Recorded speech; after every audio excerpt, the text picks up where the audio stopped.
السلام علیکم ورحمۃ اللہ۔ ایک شخص ایک امیر کے پاس گیا جو بڑا نیک دل تھا۔ اس شخص نے نیک دل امیر سے کہا، میں ان دنوں بڑا پریشان ہوں، سوالی بن کر آیا ہوں۔ میں نے ایک شخص کا قرض بھی دینا ہے، وہ اپنی رقم کا تقاضا کر رہا ہے۔ اس نے میری ناک میں دم کر رکھا ہے، دن کا چین اور رات کی نیند حرام ہو رہی ہے، خدا را میری مدد فرمائے۔ نیک دل آدمی کو اس شخص پر بڑا ترس آیا۔ اس نے چند اصرفیاں دیں کہ جاؤ ان سے گزارا کرو۔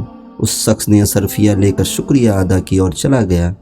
ایک شخص ساری گفتگو سن رہا تھا۔ اس نے فیاض امیر سے کہا، جناب مجھے افسوس ہے کہ آپ بھی اس چرب زبان شخص کی باتوں میں آ گئے۔ وہ تو چھلیا ہے، آپ کو چھل گیا۔ اس کا تو پیشہ ہی یہی ہے کہ لوگوں کے پاس جاتا ہے اور جھوٹے سچے قصے سنا کر ان کو لوٹ لیتا ہے۔ امیر نے اس شخص کی باتیں سن کر جواب دیا، تم شاید ٹھیک کہتے ہو، مگر میں نے جو کچھ کیا ہے مجھے یہی کرنا چاہیے تھا۔ وہ شخص اگر مقروض ہے تو میں نے اسے بے آبرو ہونے سے بچا لیا، اور اگر چھلیا ہے تو معمولی رقم دے کر میں نے اس سے جان چھڑا لی۔